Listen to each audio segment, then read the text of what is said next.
Welcome, everyone. I'm excited today to be joined by Sarah Tang, and Sarah's the VP of Enterprise with Freelancer.com. Freelancer.com, as Sarah will fill us in, but they're a platform that enables businesses to access freelancers and freelancers to access work. And so maybe, perhaps if we could kick off, Sarah. I mean, first of all, VP of Enterprise, just tell us a little bit about what that means practically. What is it that you do?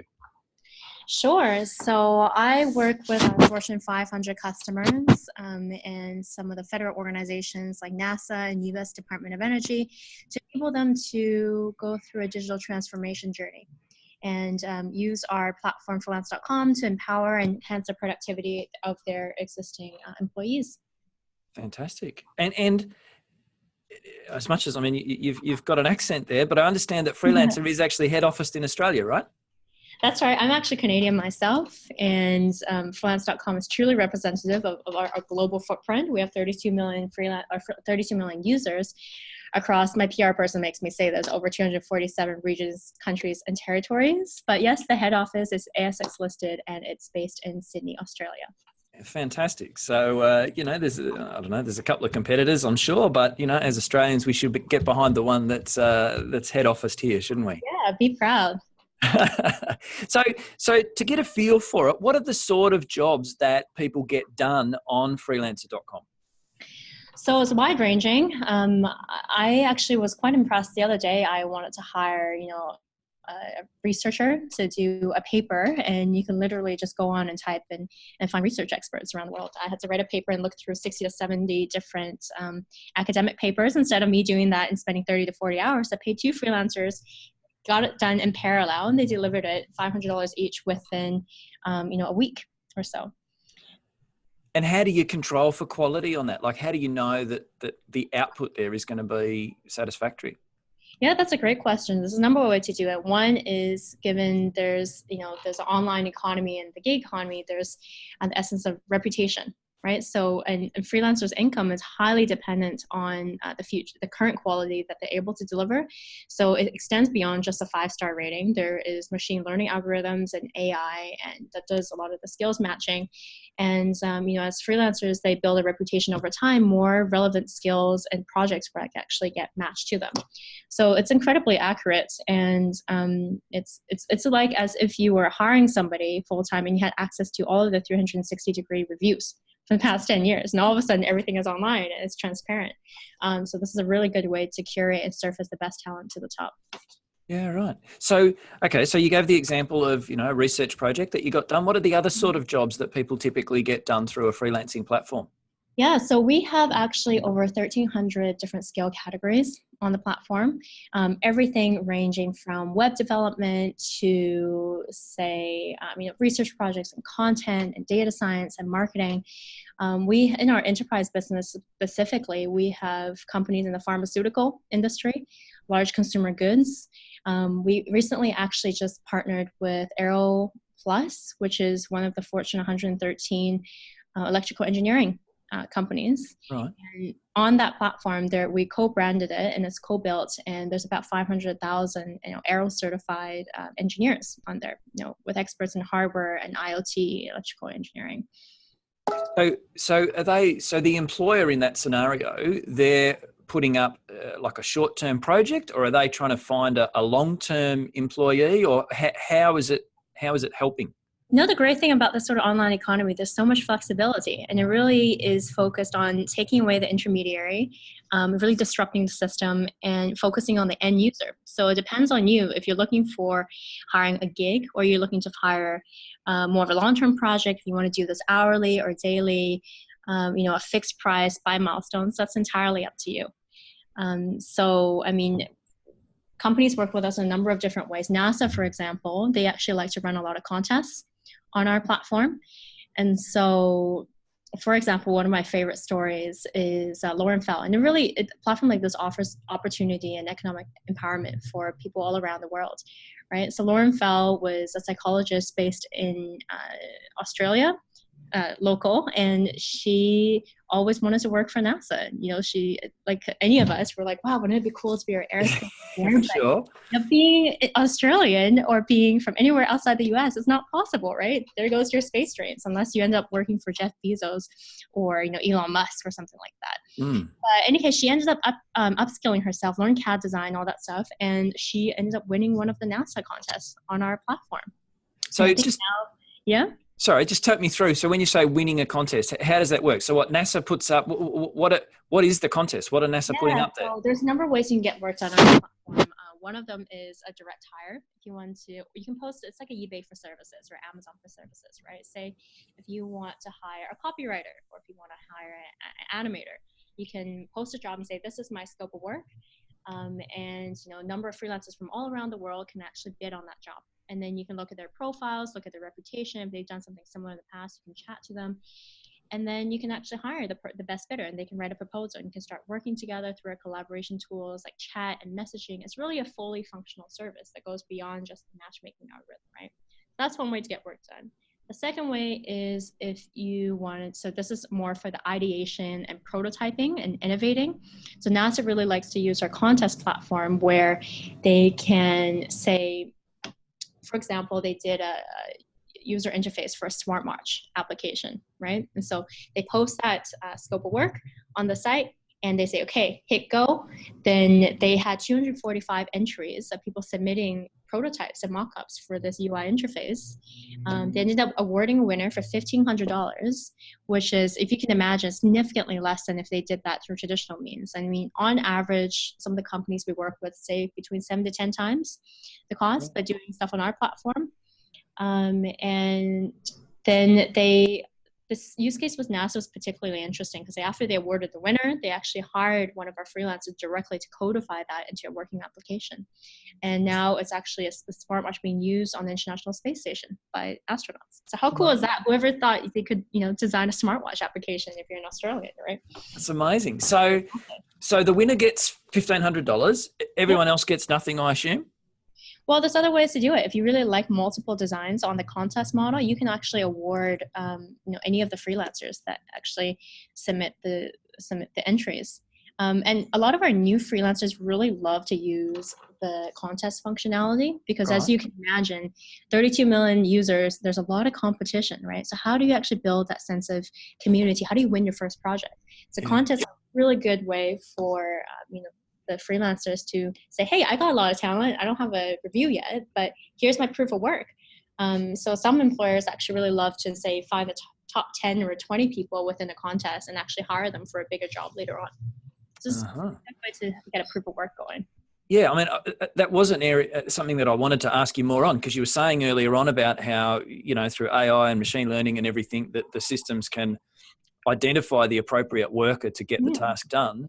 But how does a worker get started in that? How do they build up a reputation? So competitions, of course, and perhaps getting successful there would be one way. What other ways do they get into the game? I mean, one of the brilliant things about our platform is that it offers a way to showcase work. So when you actually sign up for a profile, it's like as if, if you're independent, the old way of doing things was if I wanted to start my own business and I want to offer services, I have to figure out how do I market this. If I'm a research scientist and I'm offering, services in that area, I'm not necessarily groomed in marketing, right? So how do I actually get to the right clients and et cetera? Whereas, on our platform, if you select certain skills when you sign up, immediately the machine learning detects that you have those skills and start matching you to potential people and suggesting jobs that you should maybe look at and apply for.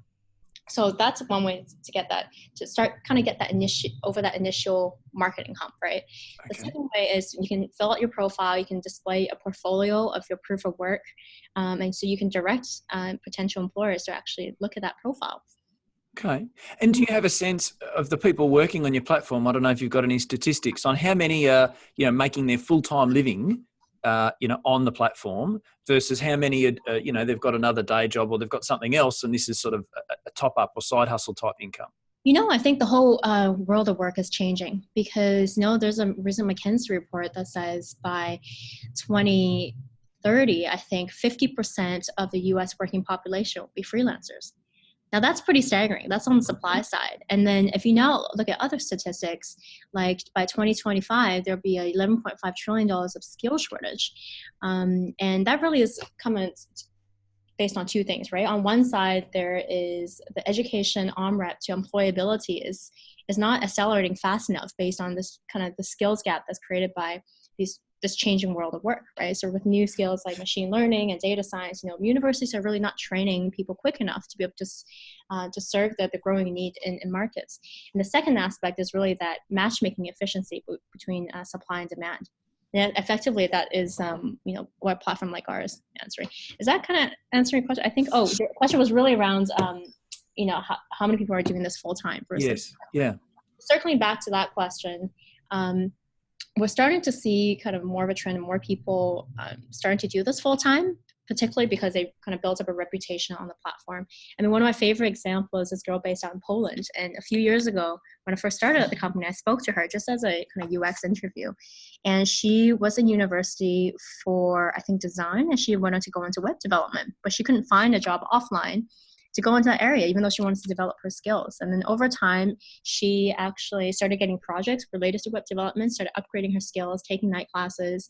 And now she actually fast-tracked 3 years later. She has a full-time company on freelance.com exclusively on our platform. And she's hiring like 10 or 12 people that Fantastic. jobs. So that's amazing, right? We actually, so it ranges. Some people just want to come on here and do some part-time gigs and get a bit of experience, while others are, we have MIT and Harvard graduates and GE executives on our platform that decide to just make a living out of this.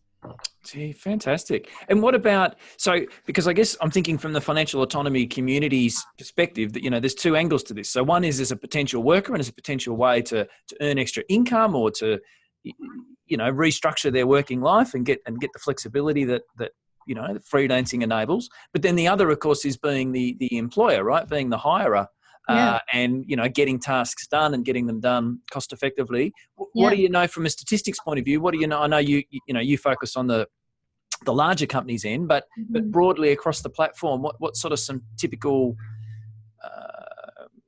employers, stats, that sort of stuff. What can you fill us in on there? Well, so on the employer side, I mean, we call them theoretically buyers because they're not really employers, right? If they're not hiring for full-time people. So like buyers and sellers, to say easy, it's transactional services.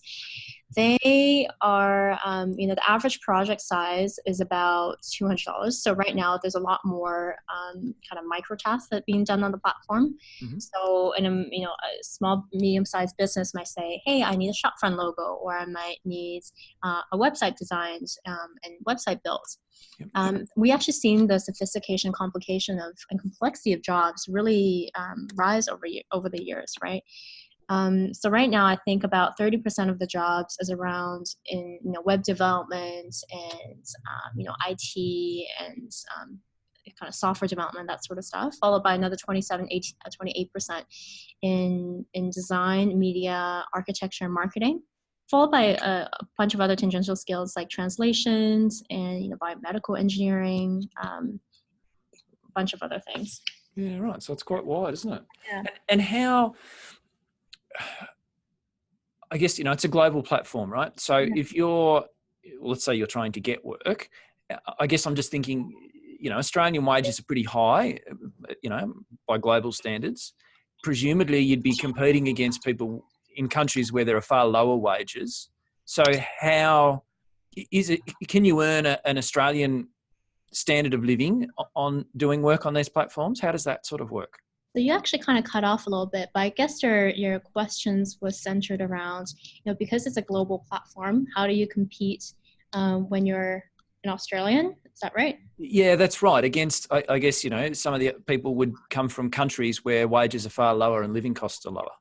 I mean, cost really is not the only thing. It's surprising. You would think that one of the only best benefits for the buyer side is just its cost, and that's what our initial expectations was when we created a global marketplace. We thought we can arbitrage the kind of labor differentials between different countries, right? But actually, that's not the case. Particularly now, I'm working with large enterprises, a lot of our Fortune 500s. There's a few things that they're looking for. One is, acceleration and time to market. So, especially with this kind of new economy, the acceleration of Moore's law and technology, everything is just happening so quickly. To be competitive, you really need to get to market faster than all your other competing companies, right? That's one thing. Cost is important, but it's not actually as important as we would initially thought. Quality is one aspect. Is people, they want to go onto a platform and ensure that they can actually get the sort of quality that they're looking for. And the other thing is just diversification of ideas. That NASA example, right? You can, if you want to actually design a logo, if you're a marketing agency, you don't have to pay someone else to just give you, 2 iterations of a logo. You can actually put this to the crowds, and people from around the world, from 180 different countries, can partake in that contest, and you get, over 200 different designs back. Yeah. So in terms of, and one of the interesting things we've noticed is a lot of employers actually enjoy working with people in their own countries. So for some skill-specific areas, like if you're doing marketing or if you're doing content, you actually probably want to hire, if you're Australian, hitting the Australian market, you want to hire somebody that's in Australia, understands the demographics here, understands the market conditions. So that's kind of the trends that we're noticing. Yeah, you want that cultural fit, I imagine. And how does it work in terms of, the buyer or the seller? Like who pays? Obviously, freelancers are, a company that's trying to make a profit. So how does that kind of work out? And just in there, is everything in US dollars, or how is it done? So actually, that's the beauty of our platform. We're one of the few, actually, we built a pretty sophisticated global payment infrastructure. We have 53 different regional websites, 34 supported languages, and 39 different currencies, I think. The last time I checked, the number might have gone up. But so in terms of how the transaction happens is the employer would post a job, and we have the lowest fees of the industry. We'll take a 3% fee just to make sure that matchmaking happens as soon as they actually awards a freelancer. So they've selected somebody that they really like. And then we take a small fee as well from the freelancer side. So it's not too different, say, from your Airbnbs of the world, or your Ubers. Yeah. So what we're really trying to do is we're lowering costs, not necessarily by enabling a function to have freelancers take less pay home.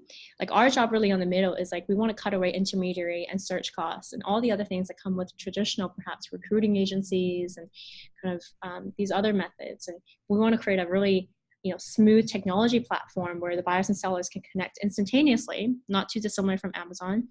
And then we lower our fees as much as possible so that most of that money can go to the freelancer side.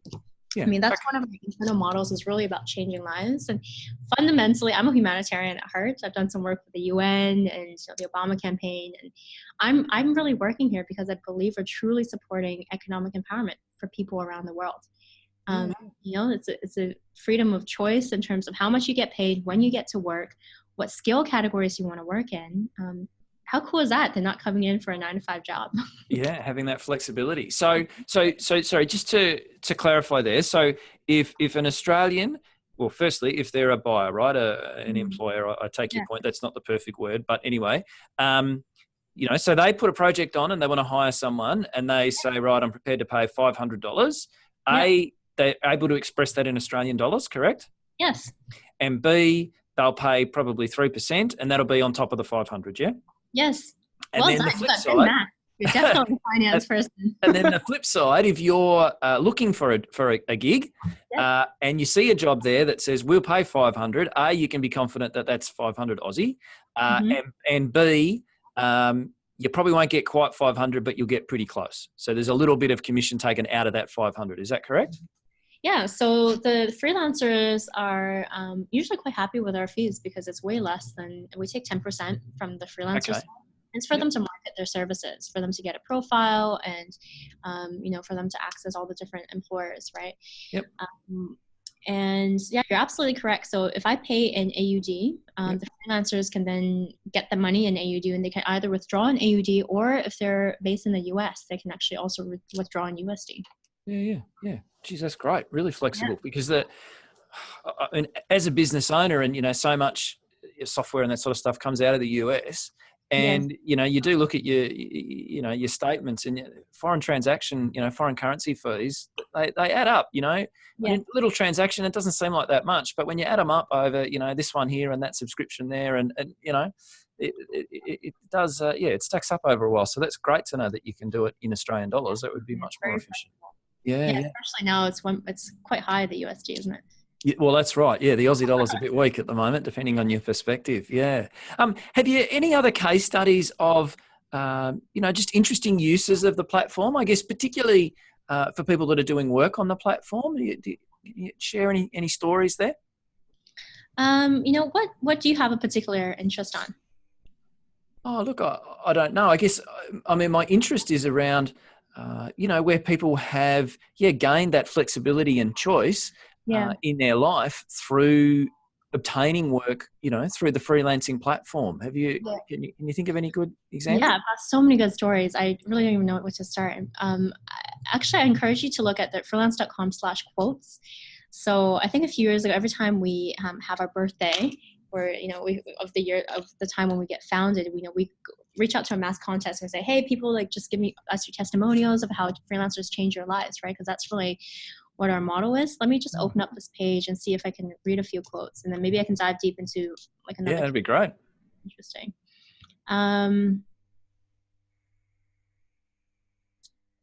Okay, well, let's see. This person's in. Uh, okay, let's say this person's in Jamaica. He said, when I started freelancing, I had no idea what I was getting into. I had ups and downs, even reached a point where I wanted to give up and revert to a 9 to 5. This is before I started working on Freelancer. The very first day I came on Freelancer was May 15th, 2016.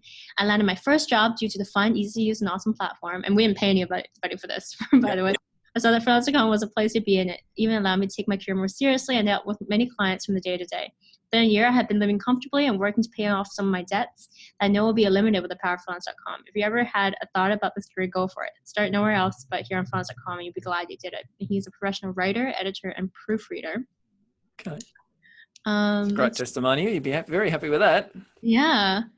And it's really just like, if I type, on this page, and just people who have said changed my life, or saved my life, it's really cool. It's just really encouraging to read some of these testimonials.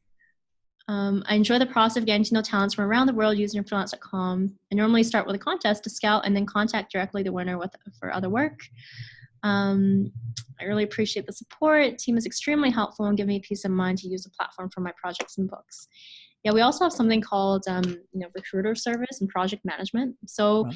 One thing's with working on these platforms is a new way of doing work, right? So it can also get kind of hard. All of a sudden you go from, I'll give you an instance. I had a data kind of management project where I needed to hire one person to go through all of our kind of media hits and kind of put them into a table, right? Initially, hire one person, he did a beautiful job.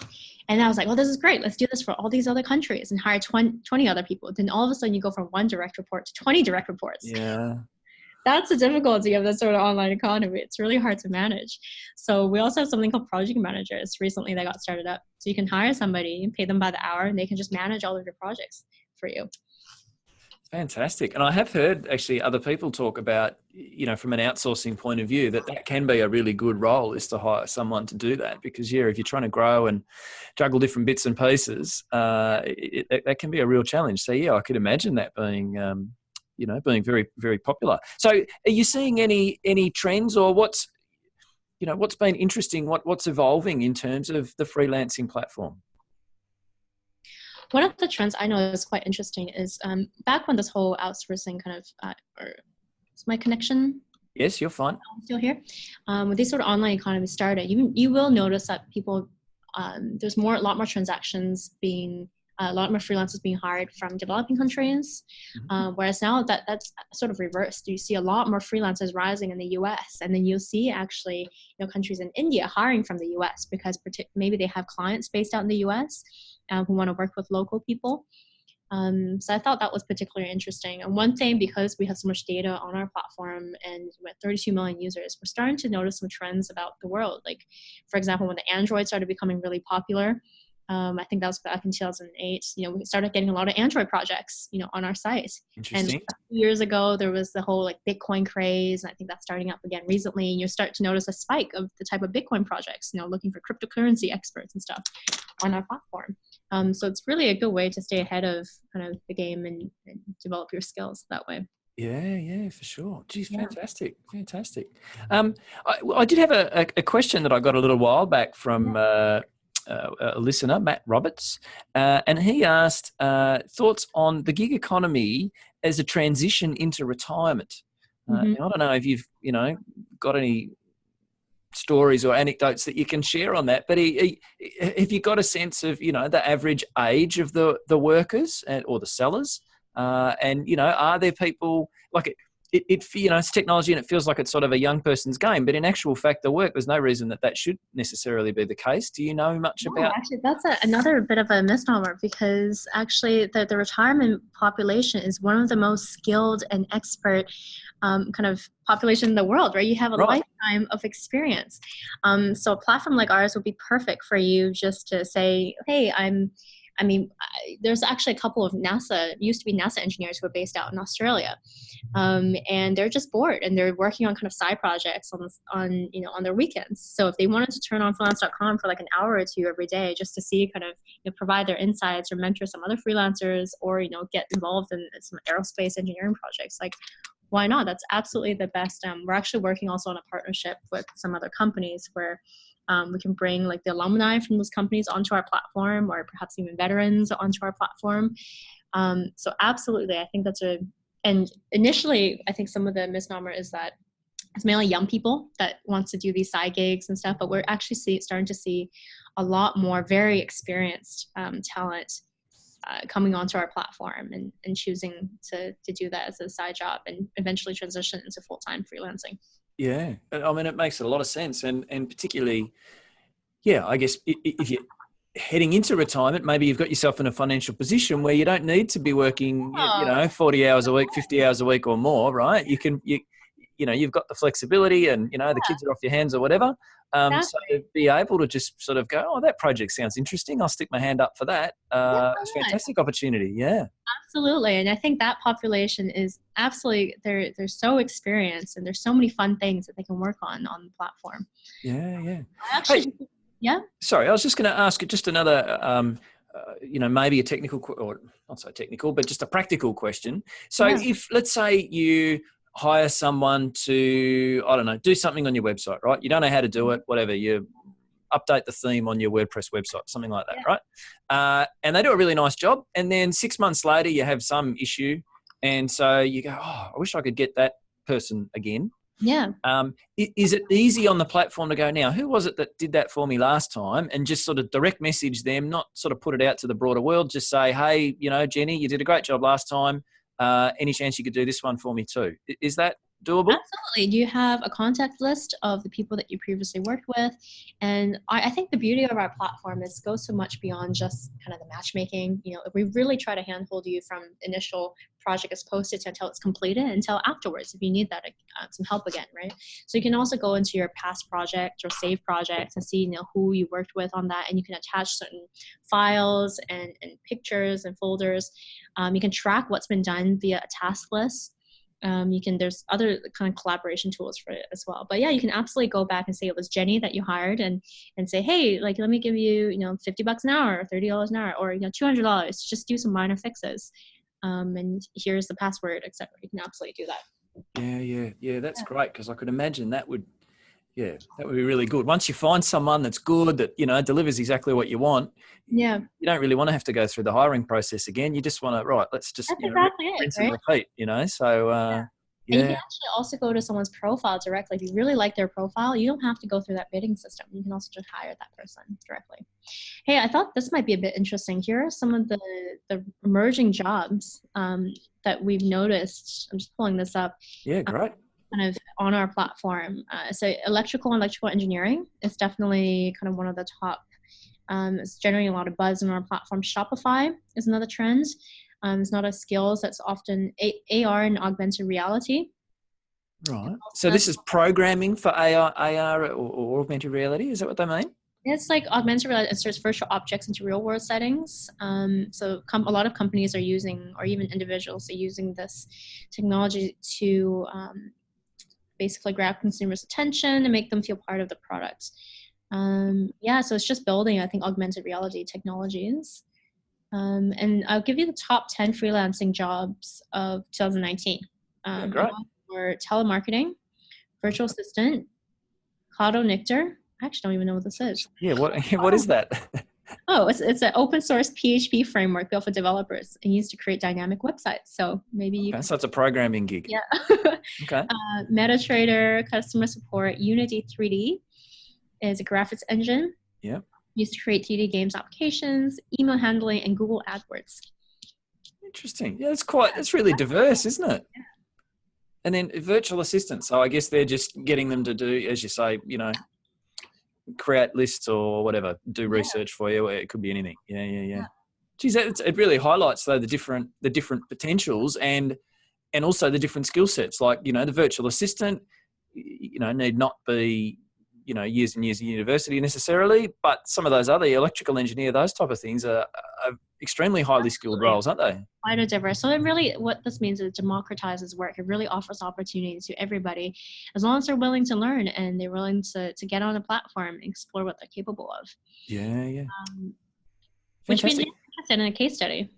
Yeah. Well, so let's just maybe finish off with just tips and traps, I guess, and let's look from both sides. So maybe if we start from the sellers, people that are looking to earn some extra income, what would you advise them are the top couple of things that they should definitely do to have the best chance of success, and things that they should avoid? Yeah. Number one probably is when you get on to the platform, have a really good professional picture done. So it could just be simple as, you're looking professional with a white backdrop, because pictures are first impressions on a virtual environment, right? When the people who are hiring you can't actually see you. Have a really good profile filled out. You'd be surprised how many really capable talent on our platform, there's not a lot of stuff filled on their profile. So actually our data and tracking, we can actually surface what they're capable of and do a lot of the matchmaking.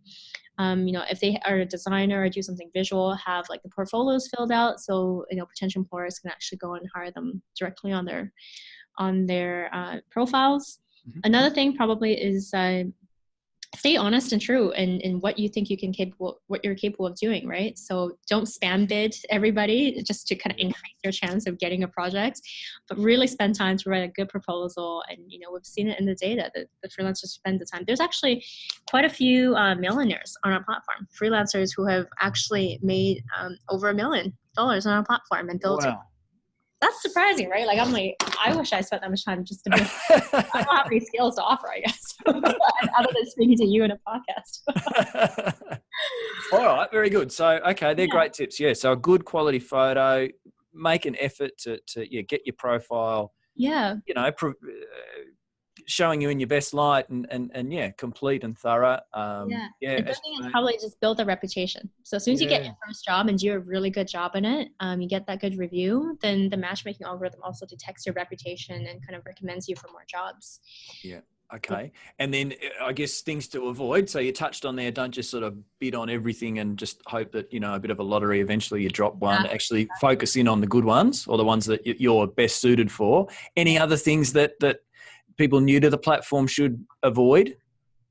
I think those are probably the main things. Like to start off with, it's enough to probably get your first couple of jobs. Good. All right. And then let's flip it. So for the buyer, the person looking to hire somebody, again, let's think about, so what should they particularly make sure they do to have the best chance of finding the right person and being really pleased with the outcome?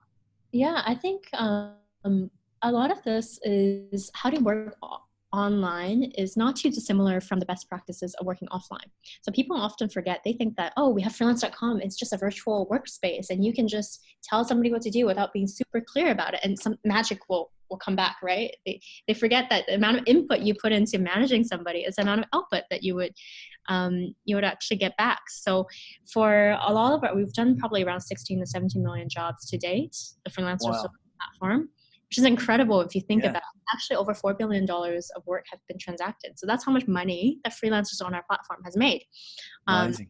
That's more money than we've made as a company, which is Yeah. great. So we want to kind of create a network effect outside of our organization.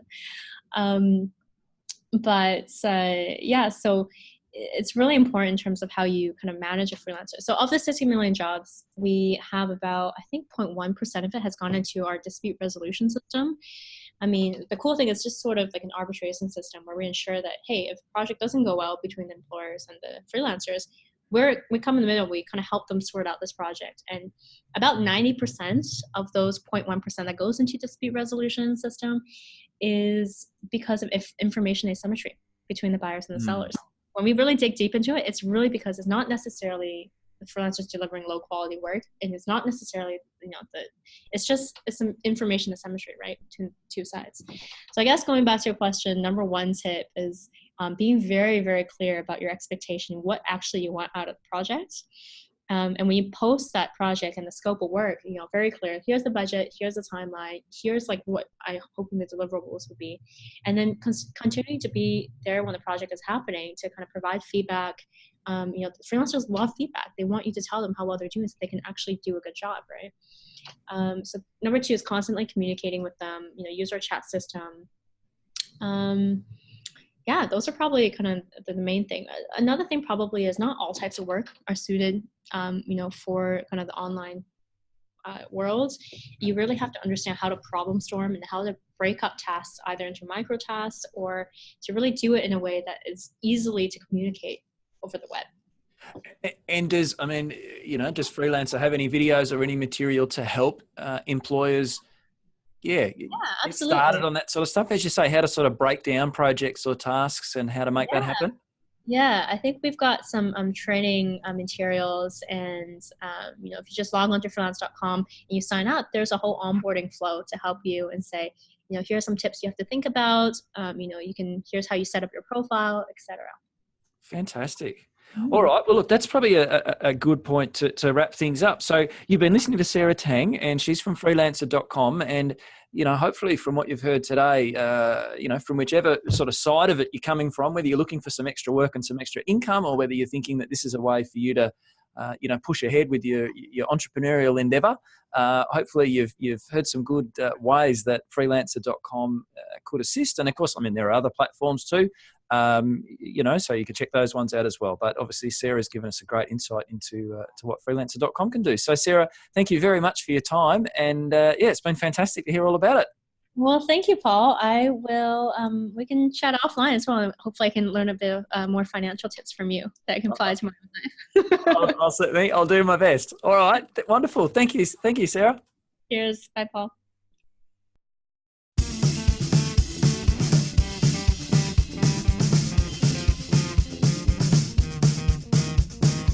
Thanks for listening to the Financial Autonomy podcast. Please keep in mind that the information contained in this podcast is general in nature. Your financial needs, circumstances, and objectives are unique to you. Before embarking on any investment or financial strategy, you are strongly encouraged to obtain professional advice tailored specifically for you. Need some help reaching your financial autonomy goal? Visit the Work With Me page at financialautonomy.com.au to learn how Paul and the Financial Autonomy team can help you succeed.